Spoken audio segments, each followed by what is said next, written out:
we will be recording the video. The recording is already on. And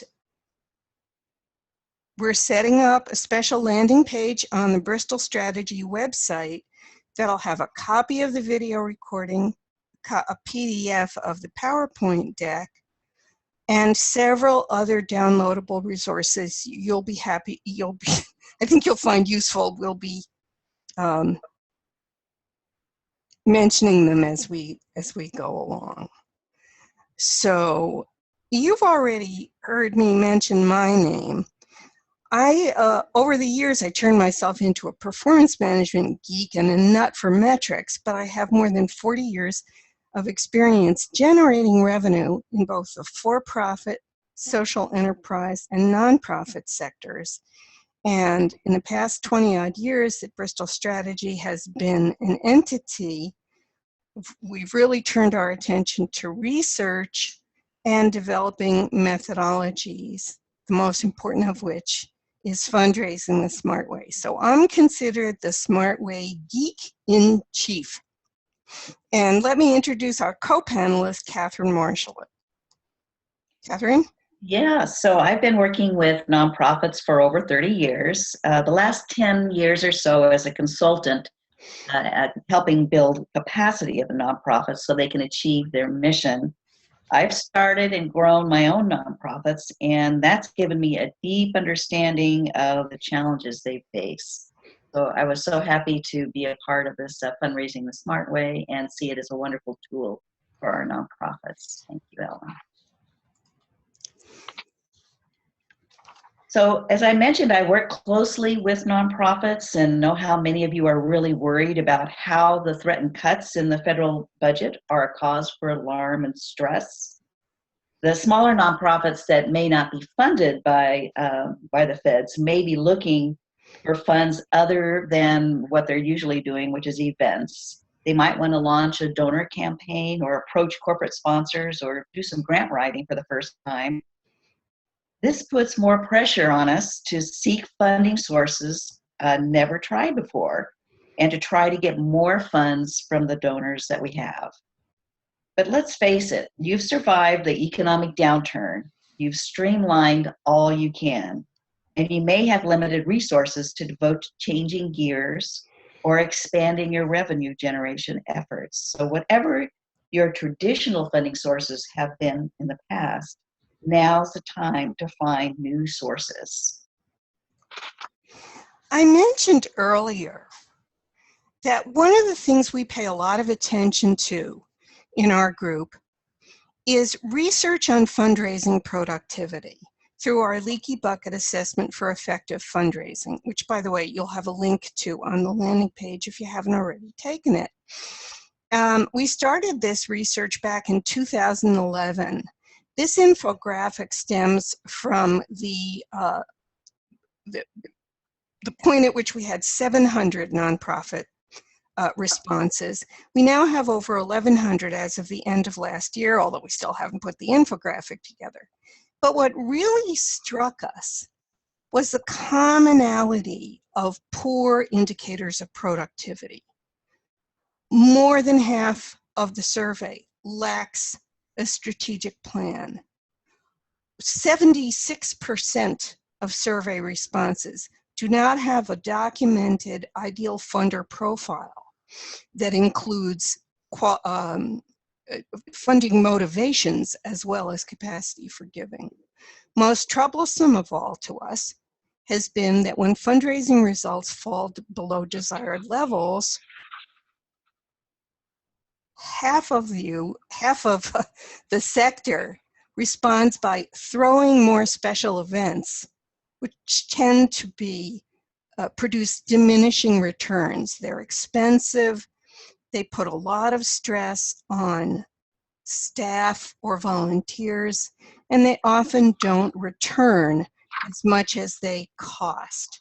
Another almost half respond by throwing out a whole bunch of grant applications, typically without much research as to whether or not the effort of producing the grant is worthwhile. So we would like to ask you guys a few questions and see where you stand on this. Yeah, we've made some assumptions here about how concerned you are about raising enough funds. Why don't you select, each of you select one, and then we'll see where everybody's coming from. You're not very much concerned, you don't expect changes in funding sources, somewhat concerned, or very worried. So let's go ahead and check one if you can, and then let's just see where everybody stands. I always love it when people are, when we watch the proportions float up and down during the activity. I think this is a good time for us to, oh, let's give you another minute or two. I see some of you still working on this. All right, so let's share the results of this poll. Catherine, walk us through this. Oh, it looks like, well, 70% are somewhat worried, okay? So we need to try a different approach. We've got 21% that are very worried and 9% not so much. So I think we're on track here. Great. Yeah. So we'll move ahead. We'll move ahead, she said blithely, as her screen did not cooperate. There you go. Okay, so we're going to talk a little bit about the importance of measurement. The first thing to consider is how to eliminate any aspect of guessing from fundraising. I know from the nonprofits that I work with, sometimes we just shoot from the hip and we don't do a lot of planning. So we want to measure our baseline performance and where you want to be. This is the first thing to get started. So where are you now and where do you want to be? We want to know who are the best prospects for the effort. Quantifying that assessment with a scorecard or some kind of a quantifiable method to measure prospects with the best donors that you have now. And you want to know what is the exact next step at the right time to move those prospects forward, like major donors and corporate sponsors, move them to the decision point. We need to know how much fundraising effort needs to happen on the front end in order for us to reach the revenue goals. So let's, for sure, I know I haven't gotten every grant that I've written, and I have everybody I ask for money doesn't say yes. So we have to know how many asks we have to do in order to get to the point where we're going to reach our funding goals. All this can be determined by adding metrics to your fundraising. And having your criteria in place saves wasted time, effort, and worry. Before we move forward, I wanted to add something to what Catherine has said, which is some of you may be thinking, what does metrics have to do with finding new funders? And it has a lot to do with it, because you really need to move forward with some notion of whom to call on who's not currently a type of funder that you like to work with. So let's look at what we have here. Catherine, can you walk us through this? Sure. And I always like to remind people that nonprofits are a business too. And I know sometimes people don't treat us like one, but just like any business, we need to have a clear view of our own risk and vulnerability. Generally, diversifying your funding streams will improve cash flow and reduce the risk if any revenue streams get sluggish or dries up, and we're seeing that already. Do you know how vulnerable your organization is with your current funding sources? What changes would you make to your planning in order to reduce risk? So what we've seen here, what's showing on the screen is a funding diversification graph. And this is one of the goodies that we're going to be sending you after the webinar so that you can calculate your own fund diversification. You'll notice that there's two things you can calculate. How many funders, how much money per funding stream, but also how many sources per funding stream. So if you look at the vulnerable category, 98% of our sample case comes from government grants and contracts, and little teeny weeny slices of some other things.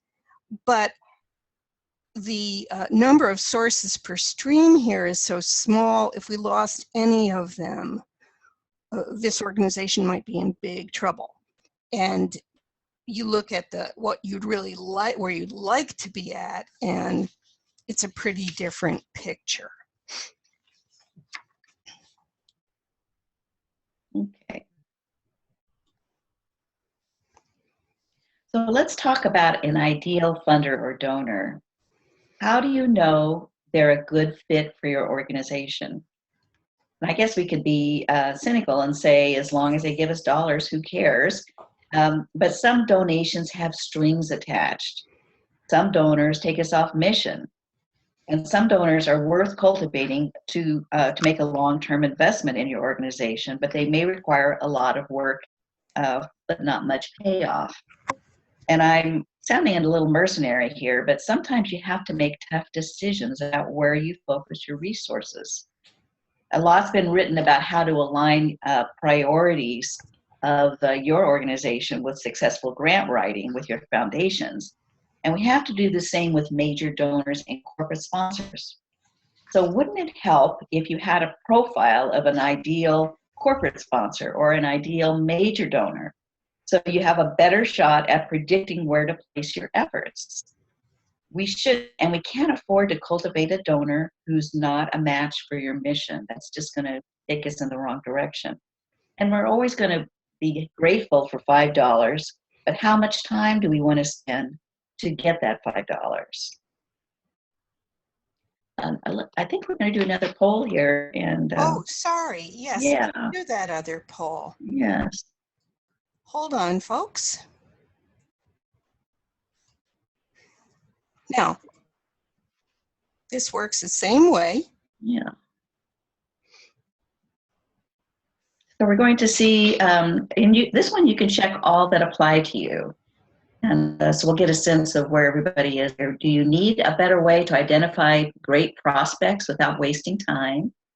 Do you think you can get more money from current funders if you approach them right or differently? Do you need to get organized about your fundraising with more and better prospects and good follow-up? Any of those apply to you? You can vote for one or all of them. Any of them? See where everybody stands.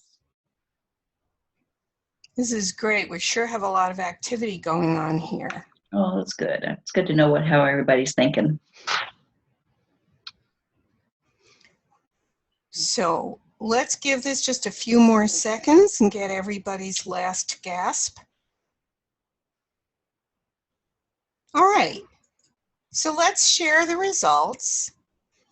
And I'm kind of impressed by this. We have about 3/4 or almost 80% of the first and the last people agree they want better ways to identify great prospects without wasting time, and a better way to be more organized about fundraising, more and better prospects and good follow-up. And 60% are hoping to get larger amounts of financial support from their current funders by approaching them right. Comments about that, Catherine? Oh yeah. Well, interesting. Yes, it seems to me like there's people are on track here. That there may be. I'm really excited and inspired by the fact that we may have gold already with the people that we're working with. So I would encourage us all to do that. But finding great prospects without wasting time.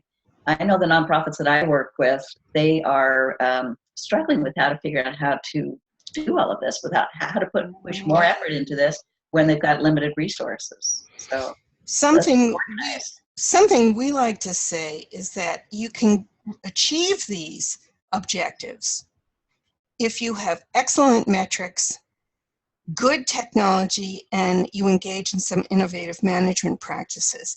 So let's move on to one of the most important things in identifying your new funders and figuring out what motivates them to give to you. I made a brief reference to this earlier in our program.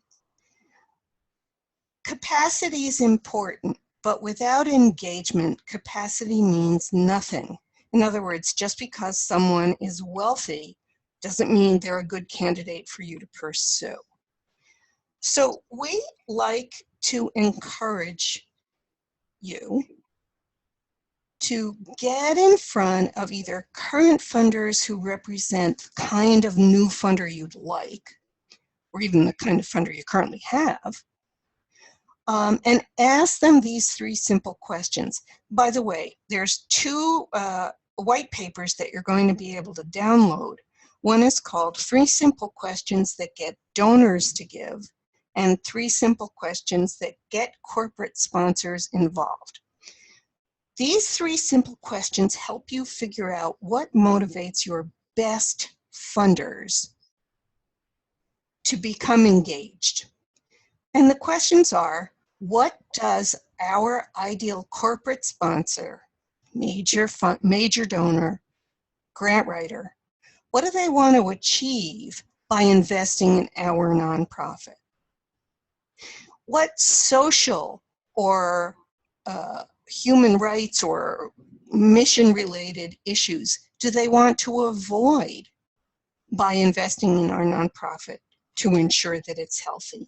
And then one of the most important is, how will our ideal funders know they've chosen the right charity? Notice that you do some market research to get this information. You've got to have the willingness to pick up the phone and ask someone you know through a networking acquaintanceship or a referral to do you a favor and spare you 30 minutes for an informational interview, and you ask questions of this nature. Again, you'll get those specific guidelines for those questions by downloading the white paper I've referred to. Now, I'm going to give you an example of what the values sought are for a corporation. In the photo here, we see a young man, well, he looks young to me, showing a presentation to 2 executives from the corporation he is working to engage.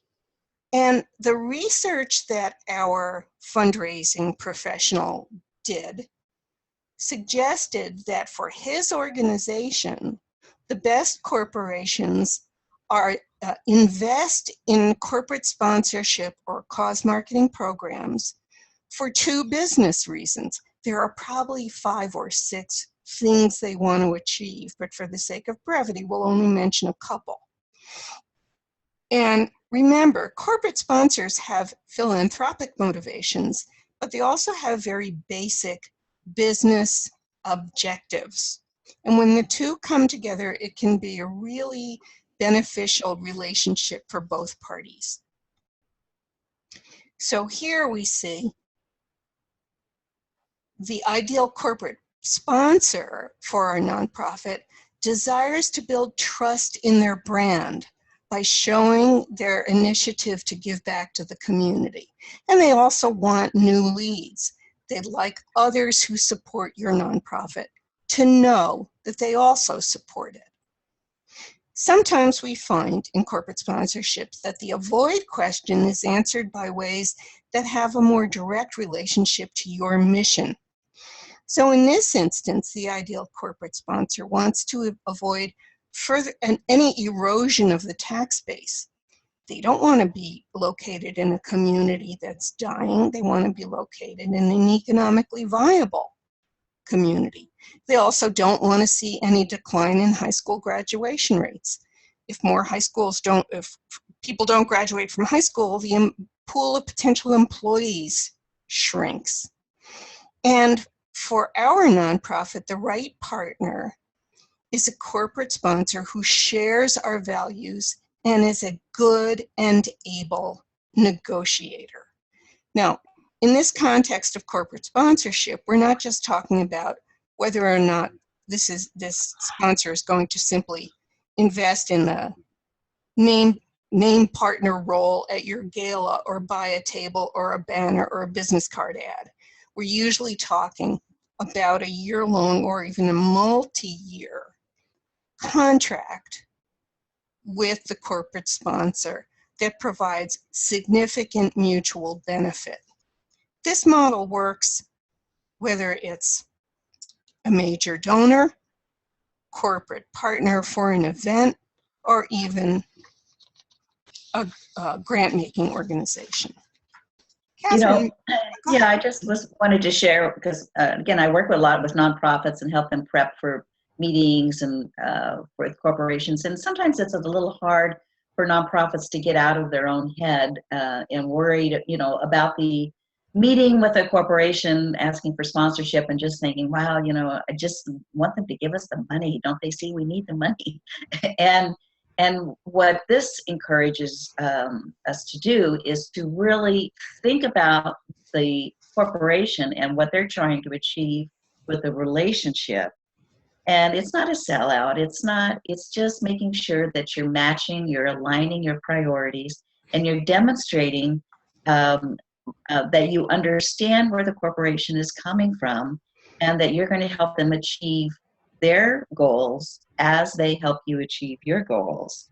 So it does require preparation for the meeting and thinking about the prospect and really understanding their motivations might be. And certainly the meeting itself can be a lot of asking open-ended questions to get at what are the motivations and goals of the corporation and see if there's a good fit. There may not be a good fit, and that's okay too.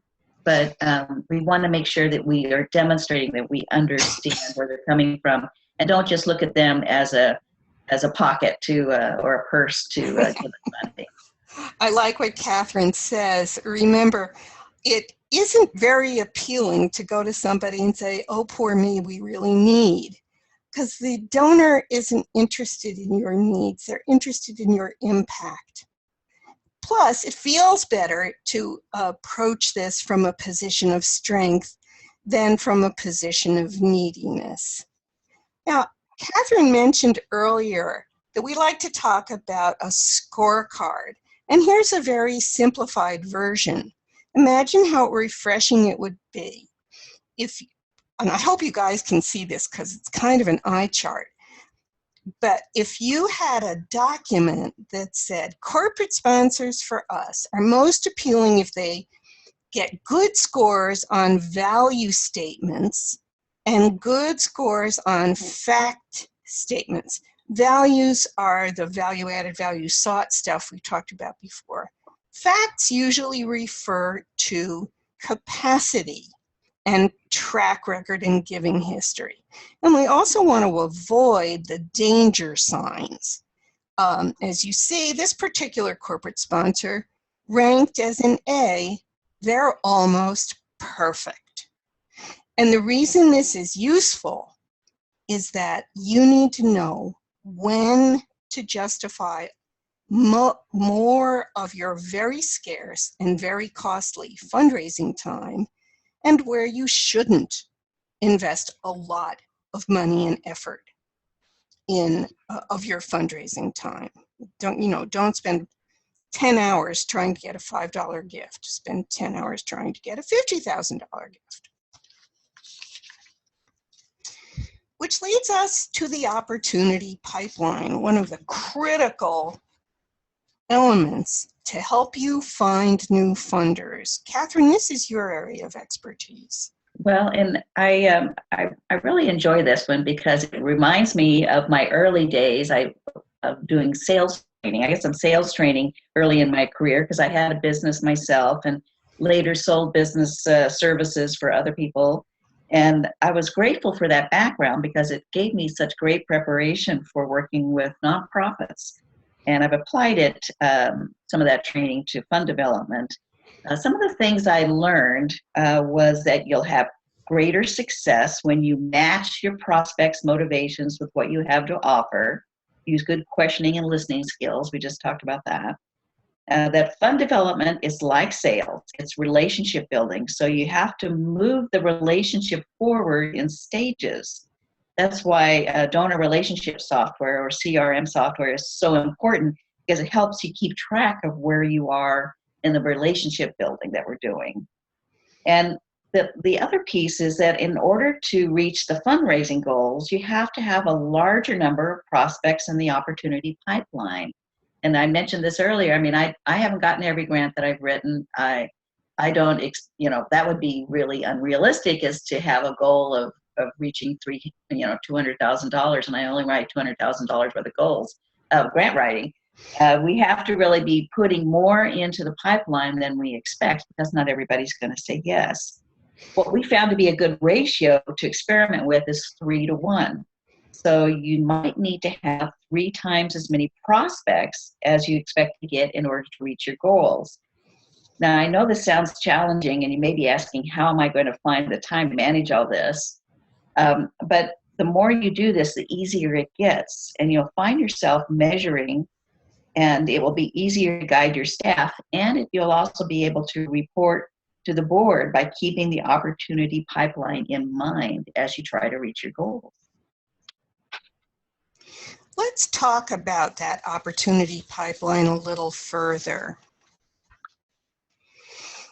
In CRM, many nonprofit CRMs will utilize a function called moves management, and this is a little bit similar here. And I'm going to show you how we organize it in a spreadsheet, which you can later integrate into your preferred CRM. Typically, opportunity stages tell us where the gift is along the arc of cultivation, which is really helpful, because typically we kind of say to ourselves, well, we met and we started to schmooze with company A or donor B, and then we're sort of in the dark until magically the check arrives. We like to define these opportunity stages not in terms of what we, the fundraising team, are doing, but rather in terms of whether or not the donor took certain actions to tell us the result of our effort. So let me sort of decode what these moves are. We call them donor moves rather than opportunity stages. Don't ask me why. I have no idea. In move 1, shares reasons to give means the donor has told us enough about their giving motivations and often about their capacity for us to decide it's worth sticking with this funder. Back here at Bristol Strategy, we usually call this the we like them move. During that same encounter, you learn how to ask certain probing questions that encourage the donor to ask you questions back that demonstrate whether or not they like what you have to offer, your programs, your philosophy, your results. So again, back at the ranch, we like to call this the they like us move. Now, there are many things, many actions, ideas, thoughts that you want to execute between these moves, but the milestones are kept as short and simplified as possible. In the third move, this doesn't mean the donor says yes. This means the donor indicates a willingness to consider, let me underscore that, consider providing financial support. Again, whether it's a grant maker who says, yes, go ahead and make the application, a donor who says, yes, my wife and I will think about it, or my husband and I will think about it, or a corporate sponsor who says, this is interesting, what are you thinking about offering us? So here we put together a proposal after they say, yes, I'm willing to consider it. Depending on its size, and almost at any size, you want to be able to document that proposal and provide it to them. And notice, we still haven't approached the dread ask yet. We think of this as the no ask method. Move 4 means they agree to review the draft with us and tell us what, if anything, they think should be changed. Size, shape, color, application of the funds, amount of money, payment schemes, and so on. Which means that by the time Move 5 comes along, they're going to say yes. Your objective is to figure out as early as possible how soon you can get a no out of them, because if they're not going to give to you, if they're not going to invest in you, you want to lose that opportunity as soon as you know enough to make it worth your while to lose it. I hope that makes sense. The last 3 moves are stewardship moves. They made the pledge, the stream of income started to come in. You go back to them and figure out whether or not you met their expectations. You convince them to give again. You convince them to give to others. I hope this is making sense because it's a lot to take in. So you had something to comment on, Catherine? Oh, I was just, I think it might help if they saw the example. The next one, yeah, the next slide. So that's just what I was going to move into. Okay. Again, forgive me for giving you guys eye charts. And this is what we set up with our clients, but you'll notice over here we have the names of all our funders. And when the deal came, when we started to cultivate the opportunity, and whether it's a new account or a current account, and how much income we estimated we were going to win. Again, you would not put your $5 and $10 and even $50 gifts into this pipeline. You use this to track the larger gifts, and larger is defined by you. Maybe for your organization, a large gift is $500. Maybe for you, it's $100,000. We don't know. You can also add up the number of scorecards by rank, and then you can track how far along the opportunity currently has reached. So we know that there are 3 questions fundraisers ask themselves. Who do I call on? How much do I ask? And what am I supposed to do next? This model always tells the fundraiser what to do next, and it's very simple. If you've already achieved move 1, get them to achieve move 2, or move 3, or move 4, or move 5. One other thing I'd like to point out here is that you all have, or you come into the new year with an idea of how much you're expected to raise or need to raise.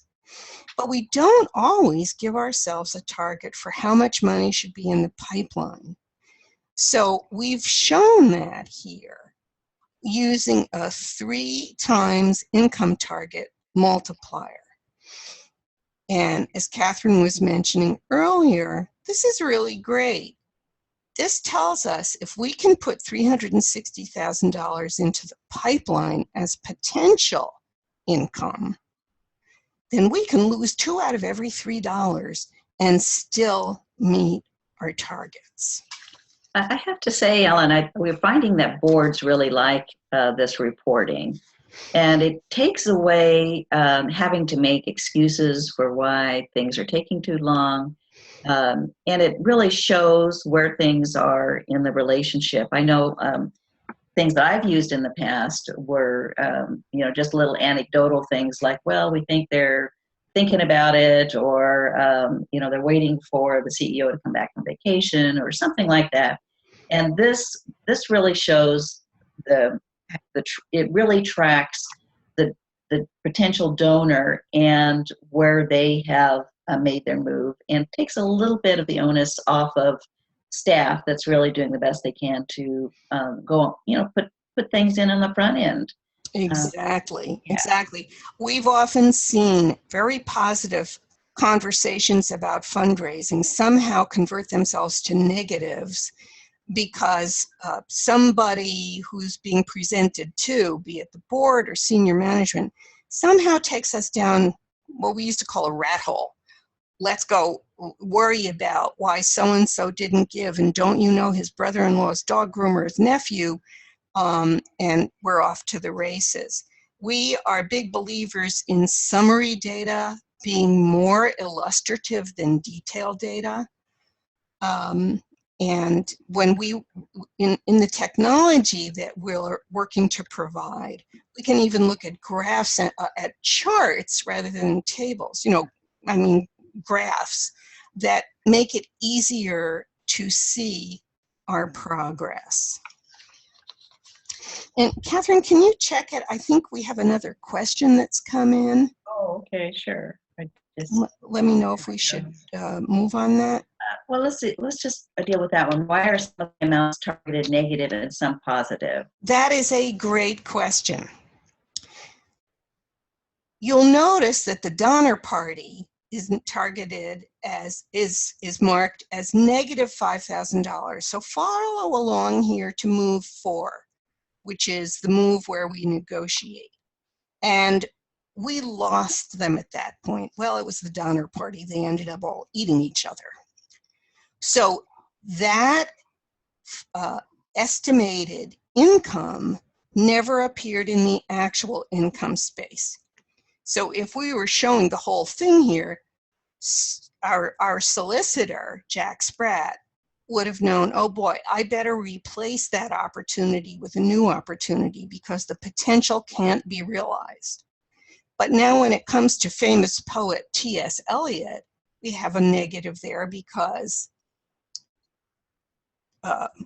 great poet Eliot gave us $78,000. Well, his estate did. Again, the estimated income turned into actual income. So we have the money over here in the actual column, but it's no longer in the pipeline because it's no longer potential, which means we have to replace it. Now, one of the things I like, I hope this, does this answer your question, questioner? I hope so. I think we're tracking what's in the pipeline, and I think that's the key there. So that's so once we actually get an amount that's been donated, then we got to go out and feed that pipeline some more. Exactly. And I see Noreen has raised her hand. We're not sure how to. We have some people on the call. We can't do that, but if you put it in chat or a question, I think. Yeah, Noreen, can you put that in a chat or a question that'll help us out? Yeah. Or a comment in the Q&A. Yeah. There you go. The thing that this drives home is fundraising is labor intensive. You have to make the time to do it, or get volunteers or staff to help you do it. So do we have a comment or a chat from Noreen? Let's see. Noreen says, would it be possible to move the potential into an identification column so you can go back and track the pipeline versus actual? That again is a fairly sophisticated question. This is a simplified version of the spreadsheet, and spreadsheets don't do for you what a true constituent relationship management package would do for you. The CRM package would provide significantly more depth and capability for you to not only track the stage that it's at, but make comments or modifications like Noreen has just commented upon. And we are currently working with a couple of CRM providers to bundle our solution with theirs. So you'll be able to do this sort of thing in CRM over the next year or two without having to leave the platform and wrestle with a spreadsheet, which is inherently limited in its effectiveness. So I hope that was a helpful remark. How are we doing on time? Well, okay, we're running a little bit over. Yeah. But let's move on as we come closer to the end here. All righty, and maybe you can take a look at there. I think there's some new question while I talk about this one. So, Yeah. so I just want to mention here. So if you don't get our theme today, is that metrics drive your success in fundraising. So we develop a scorecard for funding types and measure prospects based on how well they fit into the organization's mission. We determine the funding goal and then figure out what you need to put in the pipeline to reach that goal. And then we move our prospects through the process, knowing exactly what the next move should be to close the deal. So, okay. Yeah, we're big fans of metrics. Yeah. And what we do know is that fundraising metrics are either completely underutilized, which we found out in our leaky bucket research, where we now have 1,100 contributions, or they're so complex and so variable that they become, you know, a cement block doorstop, and they're not useful. So we're going to summarize, even though we're running a bit late, we're close to it. In this program, our objective was to share with you these critical 6 elements. Identify ideal funders that align with your mission, not simply your desire for a certain amount of cash. Learn what motivates those new types of funders by having open-ended informational interviews with a few of them. During your encounters with new types of funders, show that you understand their motivations for giving, and in response, demonstrate the value you offer, which doesn't mean telling them they'll get a business card size ad in the Gala program, but rather by talking about your results, the impact you're having on the community, the world, or your corner of it. Enable yourselves to track progress with the opportunity pipeline. And most important, be able to analyze your results and improve continuously. Continuous improvement isn't just an empty slogan. It means learning how to analyze the pipeline and figure out what you can fix farther upstream when it's cheaper and easier to fix it, rather than waiting till everything comes to a crashing halt. Just briefly before we go, we wanted to talk about Fundraising the Smart Way, our methodology for fundraising effectiveness and productivity. It's a 3-phase program where you'll learn to assess your fundraising productivity today, build an infrastructure, including technology, that supports productivity and continuous improvement, and then use those tools to grow a productive fundraising function with predictable, consistent income growth. We've put these programs together in ways that meet virtually every nonprofit's budget. Whether you're a startup or a grassroots organization, the one-day intensive program can work for you. It's very, very cost effective and includes 4 group coaching sessions to get you going. If you're a medium-sized or smaller organization, you can join a shared program and collaborate with up to 5 other agencies for 6 months of support. And dedicated programs are for large development shops with 10 or more employees and a minimum of 6 months of support. We'll be sending you an email no later than tomorrow morning with lots of details and links directly back to the Bristol Strategy web page, where you'll find a copy of the video and all of the goodies that we wanted to share with you. You can always reach out to myself, Ellen at bristolstrategygroup.com, and this phone number, or to Catherine, C. Marshall at capbuilders.org, her phone number, with any other questions we haven't answered. So let's throw the lines open here and see if anybody has, in fact, I'm going to open the lines if anybody wants to speak and ask us some questions. Catherine, I know we got a couple of questions along the way somewhere. Yeah, I think sometimes people get stuck around the ask. You know, how do you phrase the ask right? I think, especially if you have board members you're trying to train about fundraising, how can you make it so it's just not so painful? Well, there are a couple of practical recommendations. One is, if you learn to ask these probing questions that you'll learn about in our white papers, 3 Simple Questions white papers, the ask asks itself. You sort of don't have to ask.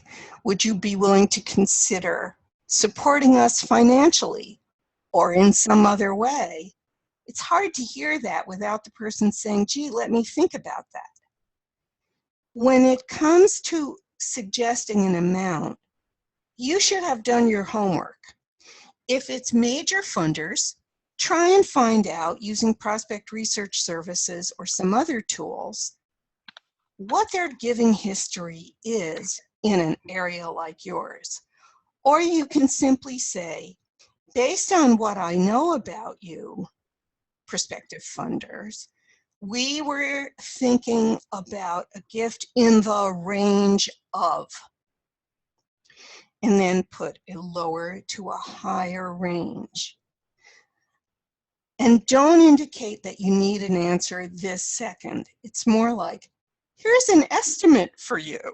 You think about it and get back to me. I hope that's helpful.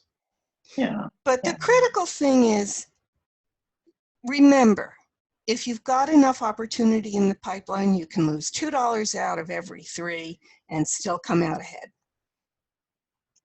You need those no's.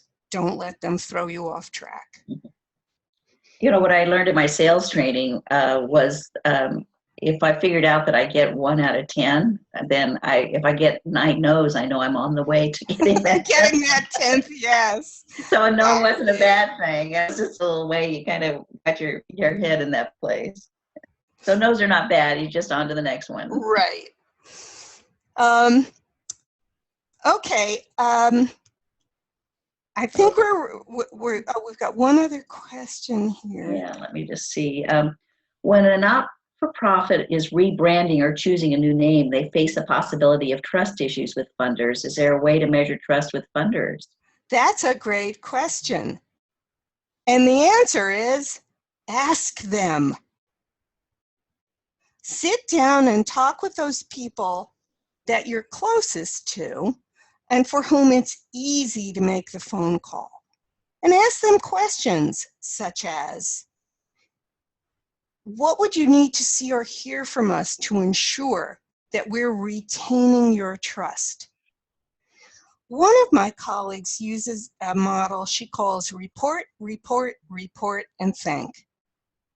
In other words, publish a lot about your results, especially to your funders, 3 times as often as you thank them for their gifts, because that's research tends to suggest people want to know how their money's being used. And if you're able to use their money to have an impact, so many meals served, children saved from, dandruff, people released from the Institute for the Bewildered, no longer bewildered, whatever it is, keep track of that stuff and share it with your funders. So we've got another one, and this is tough. I feel for you, Mary Ann. She's a one-man band, 3.9 organizational budget, grants intensive, and 99% of it is government funding on the chopping block. She's got a green board that's barely involved in fundraising. Ouch. Okay, Marianne, the first thing you need to do is go hide in a dark room and give yourself a rest. Second, A good cry. a good cry. Yeah. You're really genuinely in a tough position. It's going to be incredibly important for you to start finding new board members. Go to your constituents. Ask some of the people whom you serve to volunteer for you. Remember, even people who have no other means may wish to share their time or their thoughts or their cooking or a lap in which to cuddle a baby. Pick up the phone boldly and call prominent or not so prominent business executives in the community and ask them for their advice. Call your local AFP chapter, Association of Fundraising Professionals. Ask for a scholarship to attend one of their meetings if you're really strapped for cash, and start networking among others who have experience in fundraising. In other words, don't take this lying down. There is a ton of free resources. Check out forgood.org. That's Arabic numeral 4, good, G-O-O-D.org. Come to the Bristol Strategy website and look at our Smart Practices library. We've got a zillion free resources, and you'll be getting all that information in your email. Yeah, I could go on and on about this. Yeah, I think the main thing I just wanted to encourage Marianne is that if you can't take this on all by yourself, you need to have a team of people, volunteers, any other staff, and shift them away from what they're doing to 2 or 3 board members, and it may require some board development first, that are going to be a team for you to support an overall, improving the infrastructure. Because if you're mostly government funding right now, it's just it's very terrifying. It's terrifying. Yeah. So you need some help. All right, they're flowing in like water now. Oh, let's see. Executive resistant board changes. It's tough being an army of one. I know that for sure. And you can get strategic partners. That's right, Marianne. That's one of the things. There was a really interesting article I stumbled across yesterday about not opening new nonprofits. One of the things small nonprofits and their leaders might think about doing is approaching larger, more established nonprofits where there's some kind of alignment, and discussing being adopted as a program within the more developed agency. Get adopted.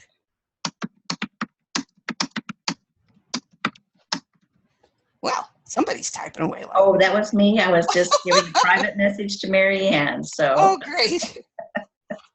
All right. I think we're running pretty late here, and I want to thank everybody for your enthusiastic participation.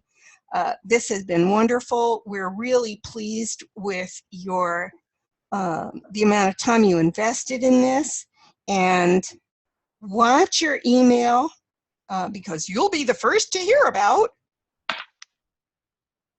the new recording and all the other goodies that we're sharing with you. We'll open this up to others in the future. Thanks, and stay in touch. Bye for now, everybody. Bye, everyone.